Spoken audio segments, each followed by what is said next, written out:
Good morning children. I am Aarti Dubey, Sangam convent school से।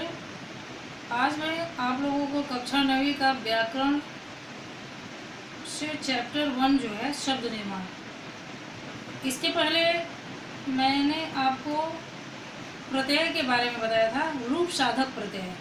अब उसके नेक्स्ट जो है मैं बताऊंगी शब्द साधक प्रत्यय, यानी हिंदी में तत्सम, तद्भव तथा विदेशित तीनों ही प्रकार के प्रत्यय होते हैं।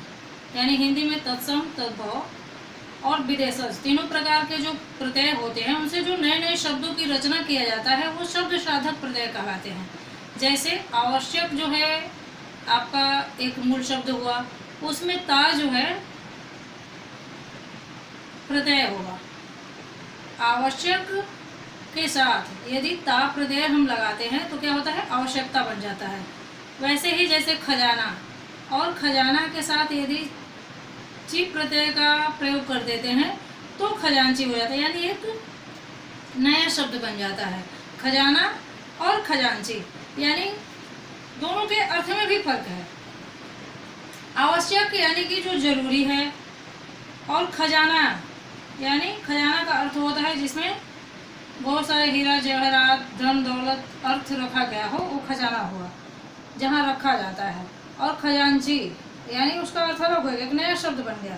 खजांची यानी वो जो उस खजाने का मालिक जो होता है उसे खजांची बोलता है, उसकी जो देख रेख करता है।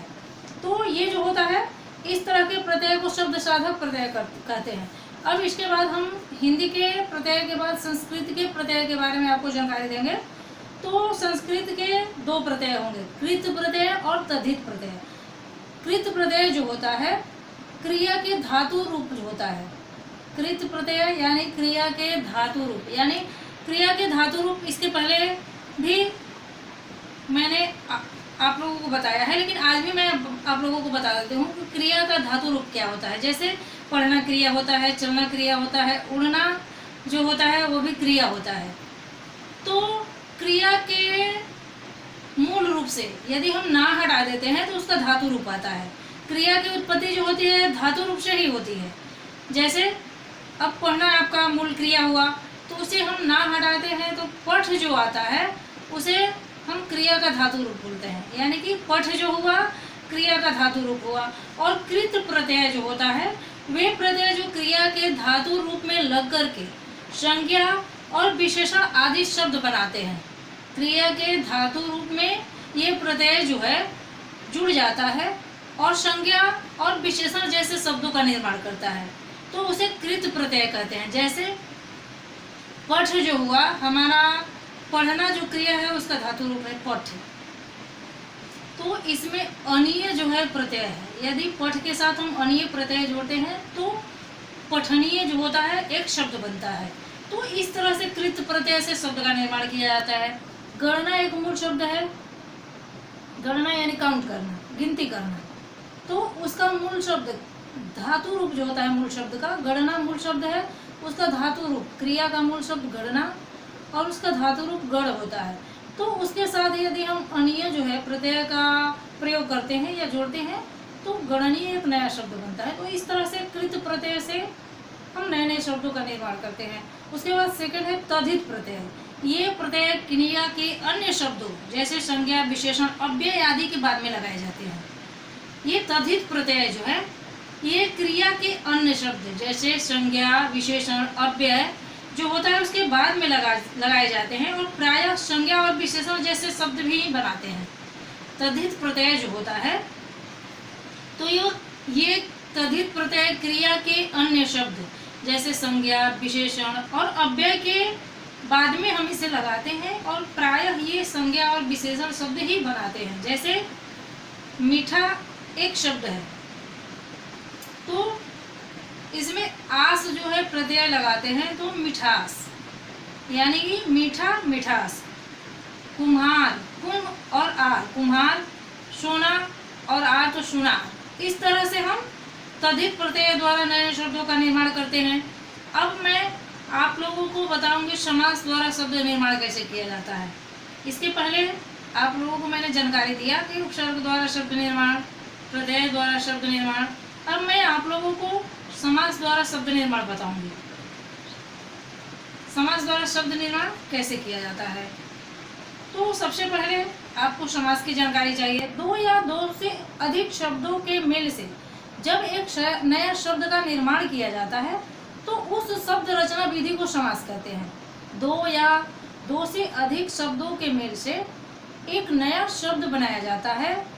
इसमें दो शब्द भी होते हैं, दो से ज़्यादा भी शब्द हो सकते हैं। तो उन सारे शब्दों के मेल से यानी सारे शब्दों को मिलाकर के जब हम एक नए शब्द का निर्माण करते हैं तो इस शब्द रचना विधि को हम समास कहते हैं। जैसे 10 है आनंद जिसके, इसमें बहुत सारे शब्द हैं, दो से अधिक शब्द हैं, 3-4 शब्द हैं। तो इन सारे शब्दों का मिल करके, जोड़ करके या मिला करके हम एक नया शब्द बनाते हैं। 10 है आनंद जिसके यानी दशानन, उसे हम एक शब्द में बोलेंगे दशानन। तो इस तरह की रचना प्रक्रिया जो होती है या रचना विधि जो होता है उस विधि को हम समास कहते हैं। गजानन, दशानन, इस तरह से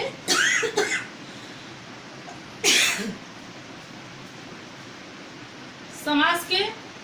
अब मैं आप लोगों को समास के बाद समास के भेदों के बारे में बताऊंगी।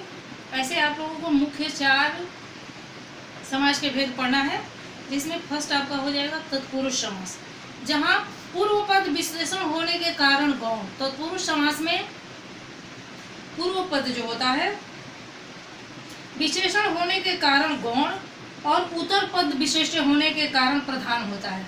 यानी तत्पुरुष समास में पूर्व पद विशेषण होता है लेकिन गौण होता है। गौण होता है यानी उसकी प्रधानता नहीं होती है, यानी कि समस्त पद आने पर वो जो होता है उसकी कोई प्रधानता नहीं होती है।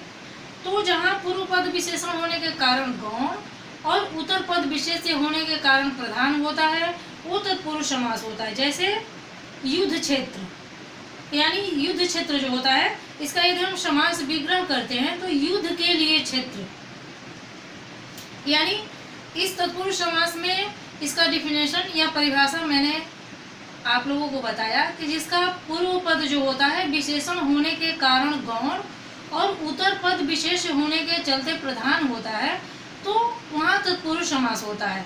इसका एग्जाम्पल होगा युद्ध क्षेत्र, यानी युद्ध जो हुआ वो आपका पूर्व पद होगा यानी कि विशेषण, और क्षेत्र जो हुआ आपका विशेष्य हुआ यानी विशेष्य की प्रधानता होती है। विशेष्य जो होता है वो प्रधान होता है, यानी क्षेत्र की प्रधानता है। युद्ध क्षेत्र यानी क्षेत्र की विशेषता बताई जा रही है, यानी युद्ध का क्षेत्र, युद्ध जो हुआ विशेषण और क्षेत्र जो हुआ विशेषण। इस तरह से तत्पुरुष समास को हम पहचानते हैं, यानी युद्ध के लिए क्षेत्र यानी युद्ध क्षेत्र।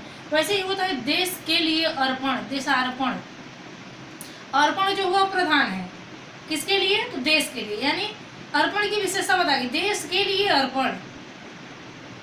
तो इस तरह से जहाँ पूर्व पद विशेषण होते हुए गौण होता है और उत्तर पद जो होता है विशेष्य होता है लेकिन प्रधान होता है, वहाँ तत्पुरुष समास होते हैं। इसके 2 भेद होते हैं। तत्पुरुष समास के अंतर्गत 2 समास आते हैं, कर्मधारय समास, कर्मधारय समास आपका। तो अब हम आप लोगों को बताएंगे कर्मधारय समास, और सेकंड इसका हो जाएगा द्विगु समास। कर्मधारय समास जो होता है इसका डिफिनेशन जहाँ पूर्व पद विशेषण और उत्तर पद जो होता है, पूर्व पद इसमें भी कर्मधारय समास में भी पूर्व पद जो होता है पूर्व पद कर्मधारय समास के अंतर्गत भी विशेषण ही होता है और उत्तर पद विशेषण होने के साथ साथ दोनों में उपमेय और उपमान का संबंध होता है। इसमें भी पूर्व पद जो होता है विशेषण होता है और उत्तर पद जो होता है विशेष्य होता है, लेकिन यहाँ जो है विशेषण और विशेष यानी दोनों में उपमेय और उपमान का संबंध होता है, वहाँ कर्मधारय समास होता है। उपमेय उपमान यानी जिससे जिसकी उपमा दी जाती है, तुलना की जाती है। जैसे आपका दिया है एक एग्जाम्पल जो है मैं आपको बता रही हूँ, कुसुम के समान कोमल, इसका समस्त पद होगा कुसुम कोमल, यानी विग्रह समास विग्रह यदि करते हैं तो कुसुम कोमल होता है। यहाँ कुसुम के समान ये उपमान हुआ और कोमल जो है उपमेय है, यानी पूर्व पद जो है विशेषण है, लेकिन विशेषण होने के साथ साथ उत्तर पद विशेष्य है और दोनों में उपमेय और उपमान का संबंध है, यानी एक से एक की तुलना की जाती है, विशेषता बताई जाती है। तो इस तरह से जहाँ संबंध हो वहाँ कर्मधारय समास होता है। सेकंड आपको तत्पुरुष समास के अंतर्गत दो समास, कर्मधारय, और सेकंड होगा द्विगु समास। इसमें उत्तर पद जो होता है, द्विगु समास में उत्तर पद जो होता है विशेष्य होता है, जबकि पूर्व पद जो होता है संख्यावाची विशेषण होता है। यानी द्विगु समास में पूर्व पद होता है विशेष्य और पूर्व पद जो होता है,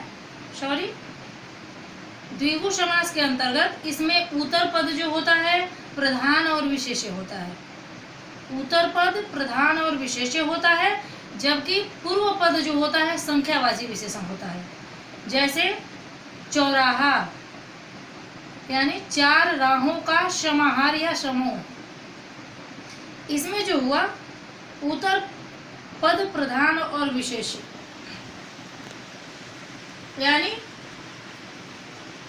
उत्तर पद प्रधान हुआ, यानी राह जो है प्रधान है, जबकि पूर्व पद जो होता है वो संख्यावाची विशेषण होता है। जैसे चार आपका हुआ, रास्ता जो है प्रधान है, लेकिन इसका पूर्व पद जो हुआ संख्यावाची विशेषण हुआ, यानी कि चार। तो इस तरह का, जैसे नवरात्र, यानी कि नवरात्रि, यानी रात्रि का समूह। पंजाब, जैसे 5 आबों का समाहार। चरपाई, यानी 4 पैरों का समूह। या इसी तरह से जो सबसे पहले जब से संख्यावाची विशेषण आ जाए, संख्या संबंधी विशेषता बताए, तो वैसे सिचुएशन में यहाँ जो होता है द्विगु समास होता है। उसके बाद तत्पुरुष समास के बाद दूसरा आपको पढ़ना है बहुव्रीहि समास, जहाँ समस्त पद में आए